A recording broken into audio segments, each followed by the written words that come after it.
Hey guys, it's me again, Orcs with us.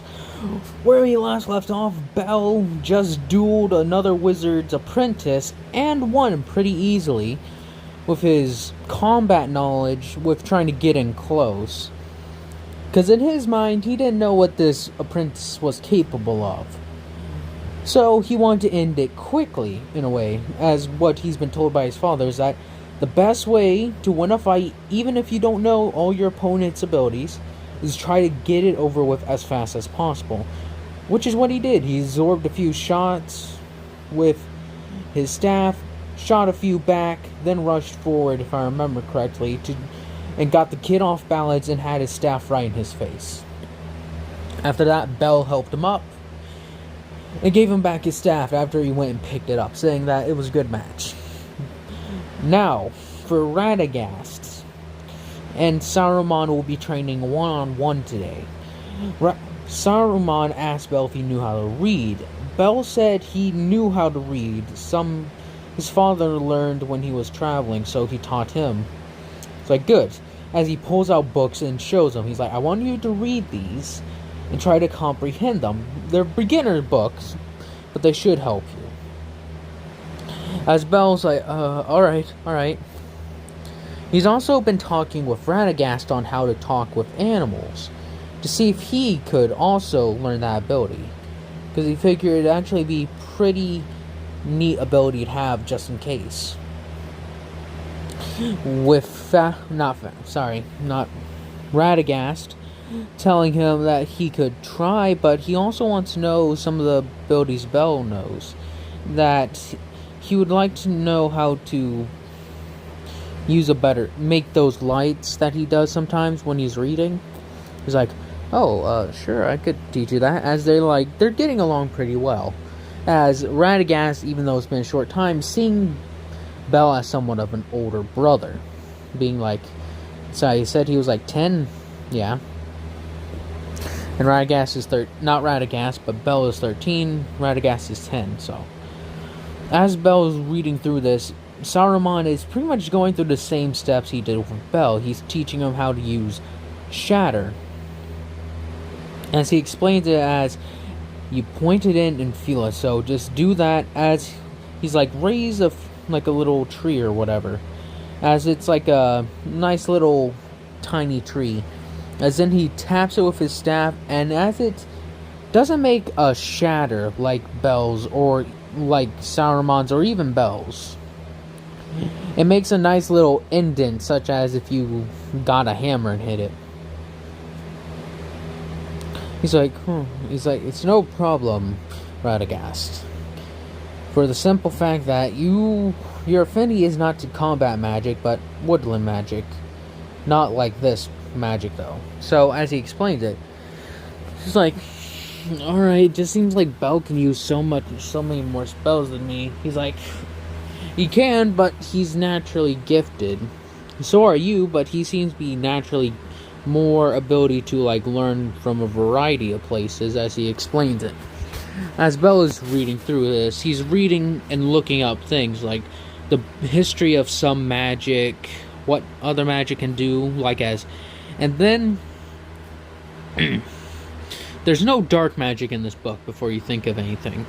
Dark magic, like I said, is prohibited by most of the thing. You're only allowed to learn it if you are clear by the highest degree. And Saruman has been given the all clear of the highest degree because he's been there for a while. He's earned his place and has proven himself capable of dealing with any form of dark magic.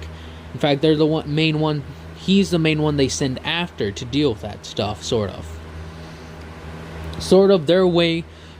their form of a witch hunter. I guess witch hunter is the best way to describe it. Except it's not witches, it's just dark magic users in general. That being said, Bell in his time, he's reading up on fire. He's like, fire is the premise and one of the most basic forms of magic, firebolt. Lightning bolt is a low-level magic, but it's more advanced when it comes to quick attack spells, since lightning is a more difficult energy to think of and embody. As he's like, alright. So for that case, you will have to focus.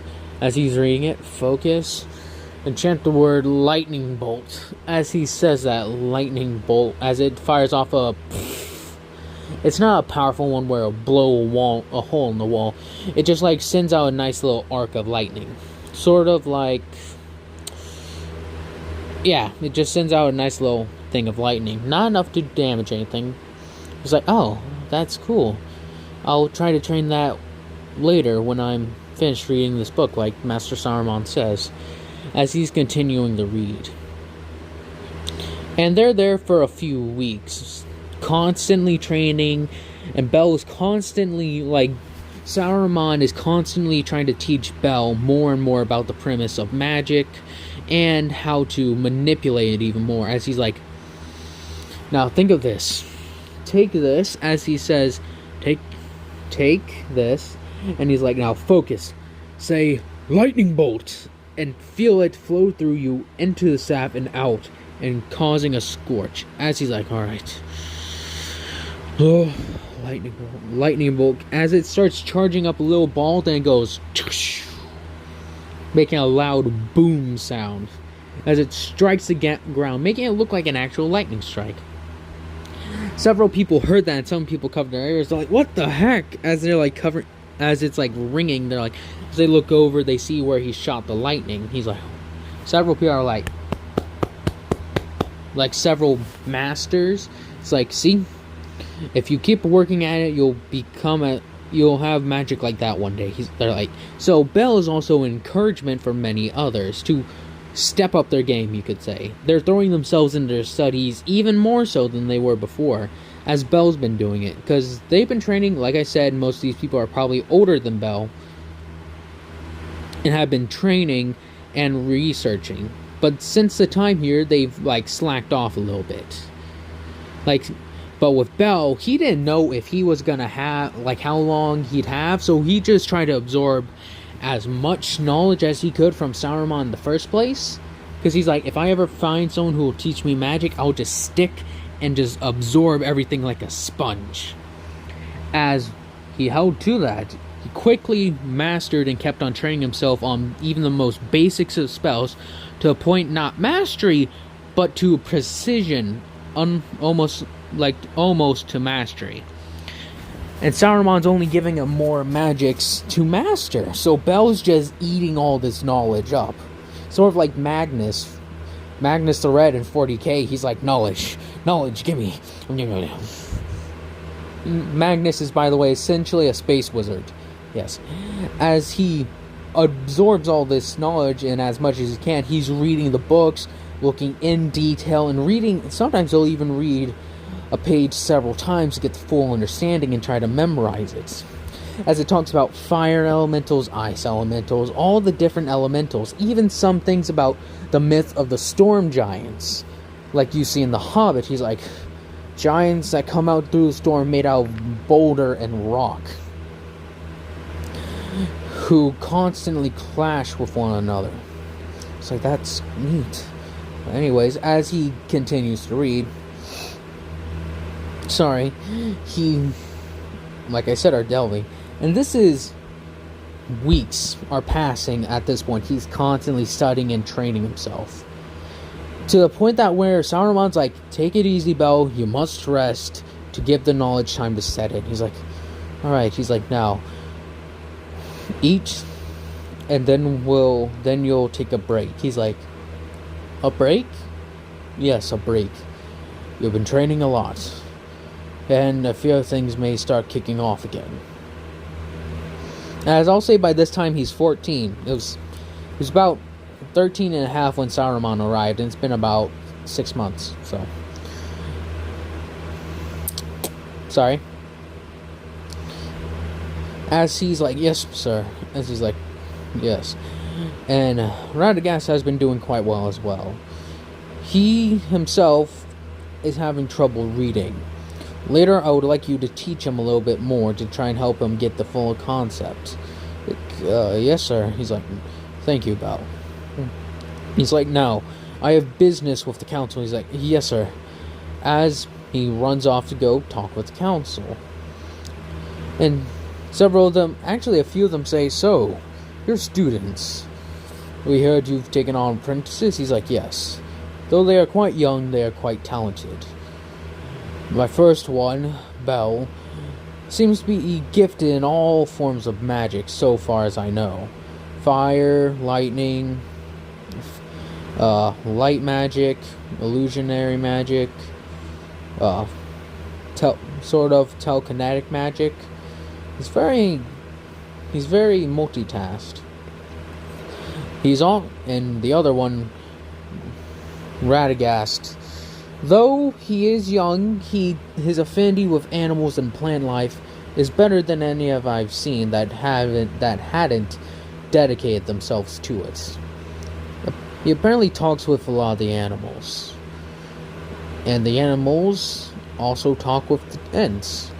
So it seems he's being brought knowledge about the Ents, as he's mentioned it to me a few times. He's like, tell me, how far do these birds fly? He's like, they fly quite far. From what Radagast told me. They go over and check on his village every now and then. And every couple of days they return with information. And how is his village? They are still standing. And more villages have come around because of the orc attacks. So their defenses are becoming much stronger. And the orc attacks have become less frequent. From every night to like every few days. But their number has also increased. And they're starting to have better armor and weapons from what I've been told. Like, this can be troublesome. Thank you for the information, Saruman. He's like, thank you, Lord White, or whoever the White. As he walks away, they all start discussing again about things that could be done.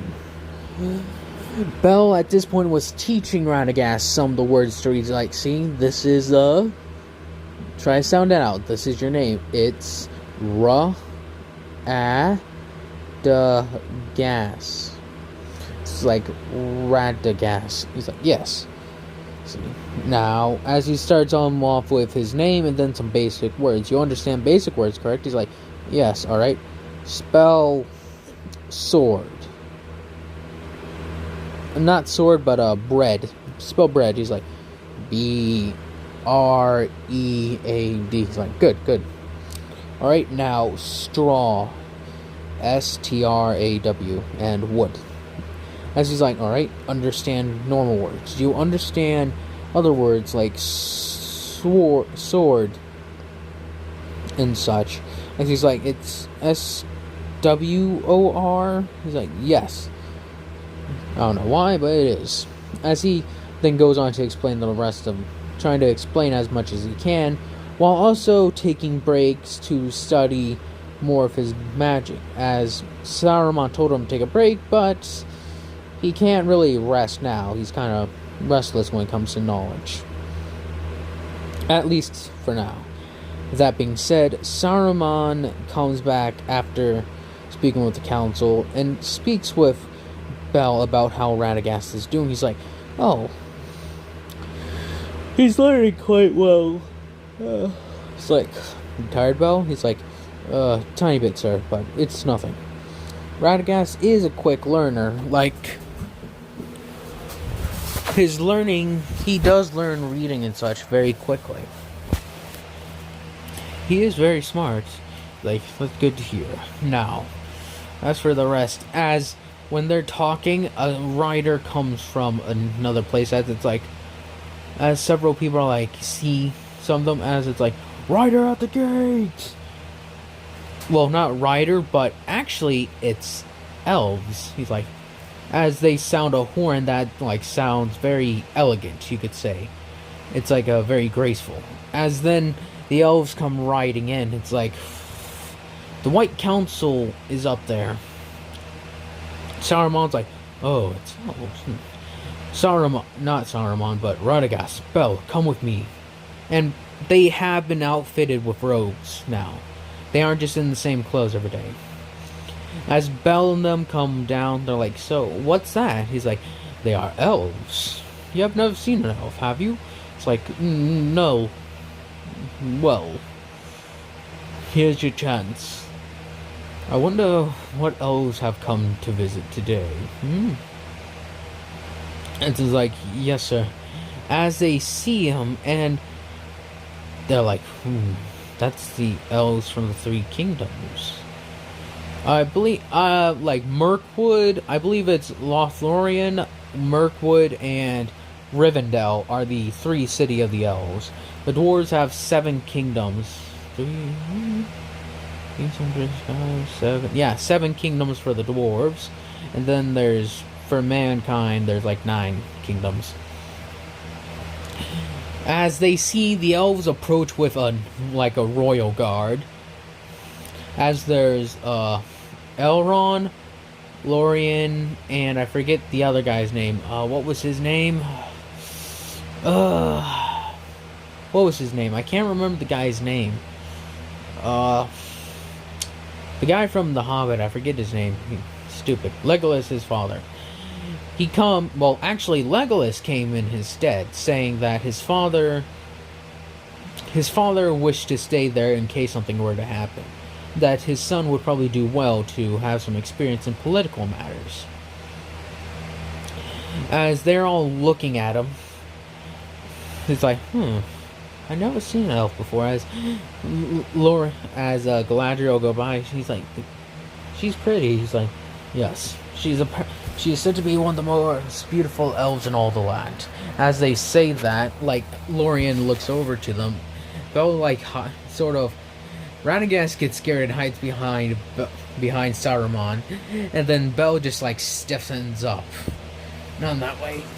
He straightens his back up. He's like, as he feels that urge to straighten himself up and make him look more presentable. It's like, always keep your back straight in front of a lady, Bell. But yes, sir. As he laughs, come, it is time back to training. As they are going to move.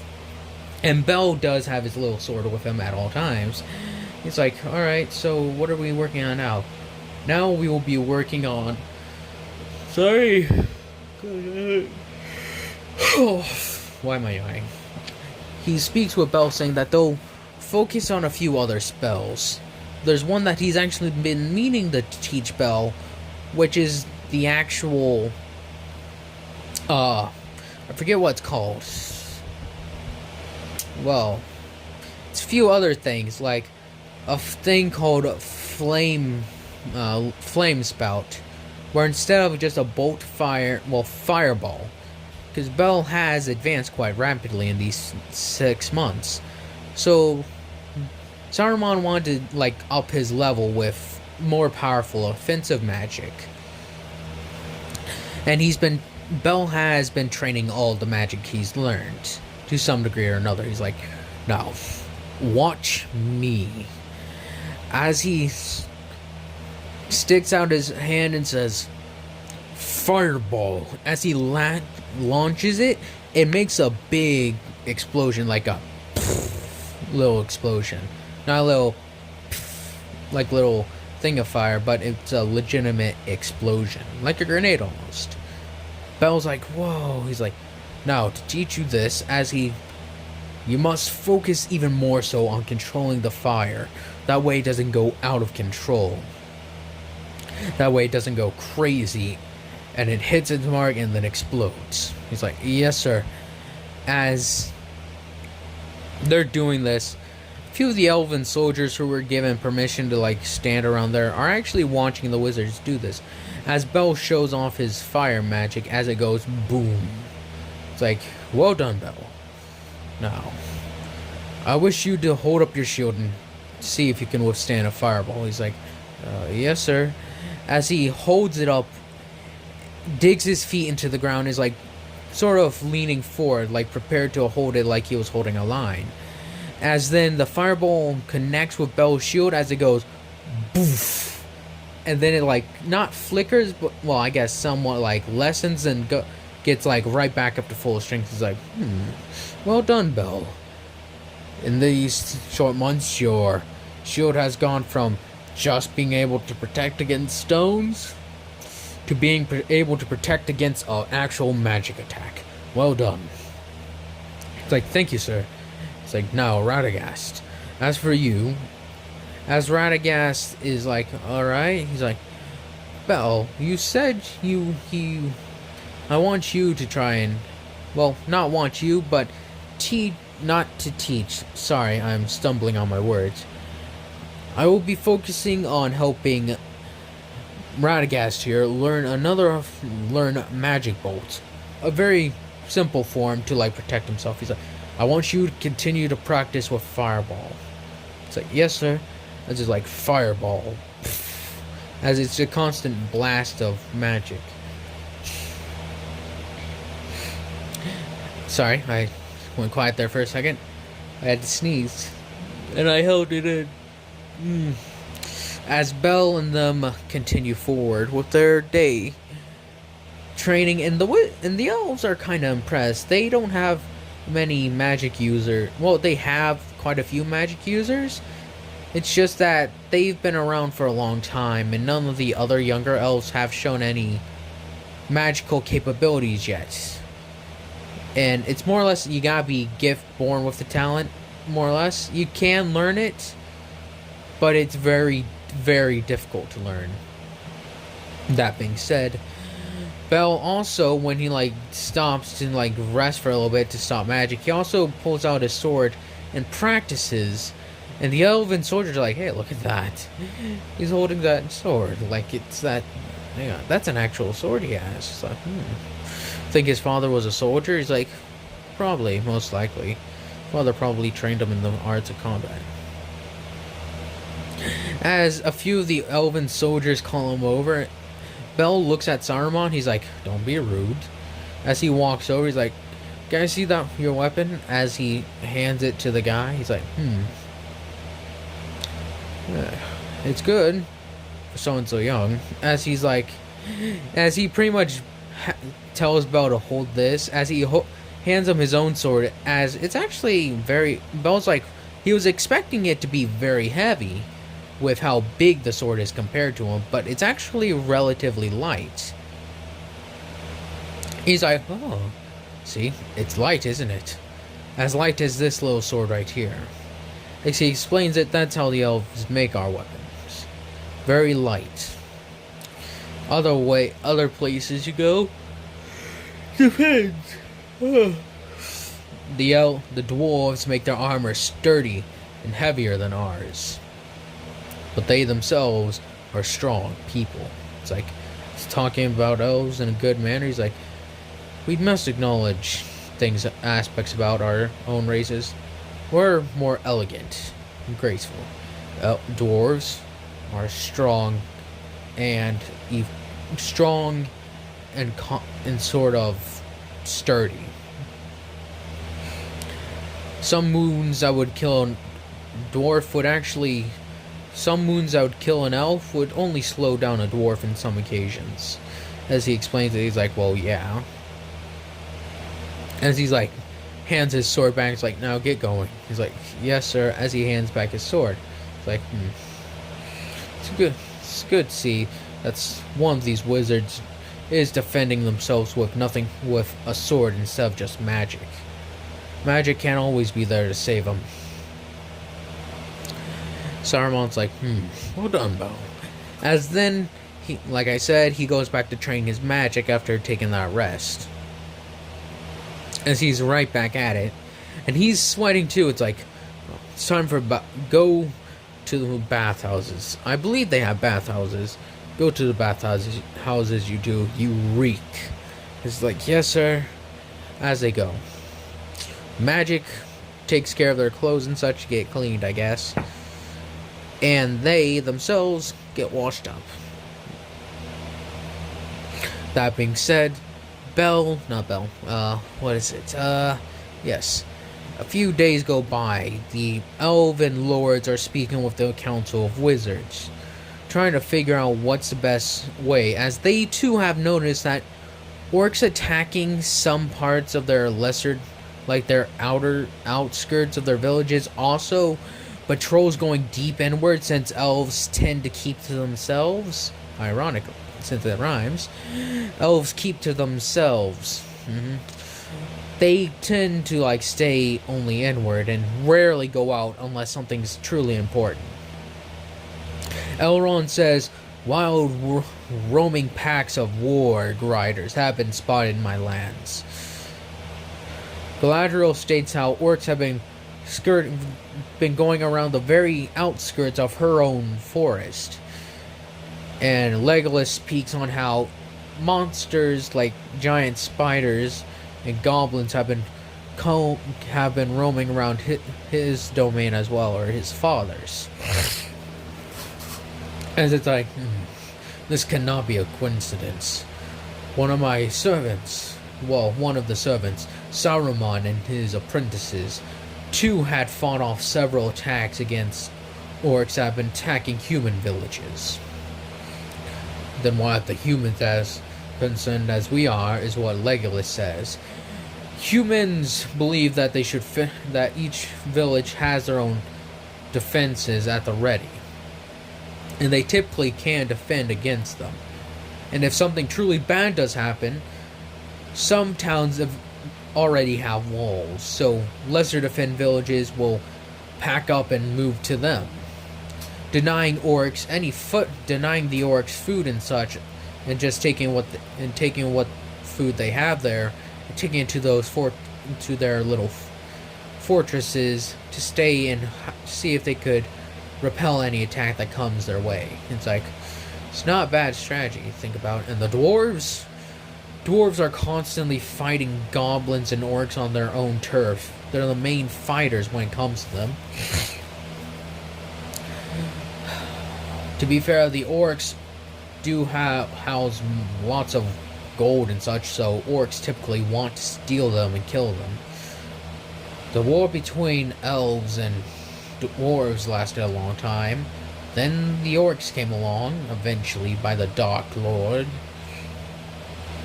and eventually he was defeated. And then eventually the dwarves were the main combatants for the orcs because of their stubborn pride and need for vengeance. So, what should we do then? It's like, have your best scouts search for information. And as they say, Galadriel, well, not Galadriel. That's from Shadow of War. Lorien, I believe is her name. Lady Lorien? I believe so. Yeah, it's Galadriel. Anyways, she speaks on how she wishes to speak with Saruman and his two apprentices to see and get a feel of what they should be preparing against, just in case. And that she isn't one to just think orcs working together and being organized isn't that big of a deal. They start getting together and organizing, it's gonna be a problem. As they are summoned, and it's like a couple of elven guards come approaching them. You have been summoned by Lady Galadriel. Please meet her in the tower. It's like, oh, goodbye, master. It's like, she wishes to see you and your apprentices. It's like, oh, very well then. As he is kind of shocked, he's trying to think of what would lead them to want to meet them. As Belle and them all follow him, he's like, alright. With that being said, Belle and them, like I said, follow. It's like, so what should we do? Like, is it that we don't speak unless spoken to? It's like, yes, I think that would be best for Belle. He's like, alright. As Belle just zips his mouth shut. Belle then decides to keep quiet. Like I said, the only one who is more or less more nervous is Radagast, because he's like, the scary elf lady, she's scary. It's like, she ain't scary, Radagast. It's merely her majesty that intimidates you. As then they walk away and then go and speak with Galadriel. As it's like, so, are those two boys the ones that have been attacked, whose villages were attacked? It's like, yes, Lady Galadriel. as she says, "Step forward," as they both do. Explain to me, what happened on the day that it was happened to yours? As she points to Radagast. Well, out of nowhere, like later that night, the guards were guarding the walls as typical, but then out of nowhere we just heard a horn, and a bunch of orcs came crashing at the walls. My mom and dad were some of the guards on the walls. They weren't lucky enough to survive. After that, I started asking the animals to check out what was wrong. The birds came back and just said a bunch of orcs and trees were being chopped down by them. Outside from that, we didn't know what happened. They just came out of nowhere. And on the day, they didn't talk about any strange activity. They're like, no, not really. Not from what I can remember. It's like, this is very bad indeed. They just showed up out of nowhere in the middle of the night. They could have a base camp near somewhere. It's like, but wouldn't they come trying to attack? Well, wouldn't they come and attack the wizard tower? It's like, no, not if they're actually coordinated and have knowledge. They wouldn't come attacking a wizard's fortress or the wizard's main citadel. No. And as they that is all Radagast. She yes, as he goes back behind Saruman, being very timid. As then she calls upon Bell, he standing straight up. And it's as Lord Elrond this time says, "And what is it that you saw that day?" Well, I was about to go head off and go train with Master Saruman. He came into the village not a few months before, and then after that we heard a horn. My father told me to take my mother and get to the town center and such. And after that, that's when the orcs came. They numbered around 50 or so. My father had at least 25 troops, from what I've heard, but they also sent men or orcs around to try and attack from behind. It's and what happened to them? He's like, I dealt with them, as he raises his hand. Several of the wizards actually look And Elrond's you took care of the orcs. It's yes. It's well done for someone your age. It's thank you. Anything specific about these orcs? No, it's just after they lost enough troops, they retreated. It's did they have any banners? Anything special about them? No, I've never seen an orc before. That was the only time I've ever seen one. They had a few, as Master Saruman calls them, ward riders. But that wasn't the only time I've seen orcs. It's that when we were on our way here, one night I woke up and I saw a troop of them coming down. They were heavily armored with better weapons. And they seemed to have a formation about them. And their leader was also on one of those wards, or whatever you call them. It's he was saying about how that they would be treated well if they took down this village. It's and how's that village doing? As Saruman says, from what Radagast tells me, the birds say the village is doing fine, and that they've been able to repel attacks again and again since more human villages have come to that place. It's is that true? Yes. As then it's that's all for now. You all are excused. It's thank you. As Bell gives a bow, as they all give a bow, as they quickly walk out of there. As Lord Elrond's that boy seems to know what he's doing. It's yes, indeed. As Legolas states that, what? Heavily armored and heavily armed and armored? Does that sound like a problem, Lord Elrond? It's like, indeed it is. If he, we only wait, we didn't ask him for specifics on his armor, but if they were coordinated enough to have that, and either if they looted it or if they made it themselves, either way it's still a problem. And they said that they were going to reinforce the troops trying to take the place. So that could mean bad news. It's like, what should we do then? I think we should hold off from doing anything too drastic yet. Because if we deploy our troops now, the other orcs may see this as a chance. And even if they did come into our forest, they can't find Rivendell, it would still take losses for the elves. Like, indeed. Well, what have your agents said to council? As then they go through the rest of the meeting. Bell's like, oh. As soon as he got out of the place, he's like, it's like, calm down, Bell. It's like, sorry, Lord Master Saruman. It's just that was kind of nerve-wracking. It's like, indeed, standing in the presence of lords and a queen is quite taxing on your mind, isn't it? It's like, yes. Anyways, Bell, let's end practice for today. He's like, thank you, Master Saruman. Indeed. Same goes for you. And it's like, yes, sir. As that's where I'll be cutting it off on. I hope y'all have enjoyed this. Hope y'all continue to enjoy this. And I hope y'all have a nice day, nice night, nice life.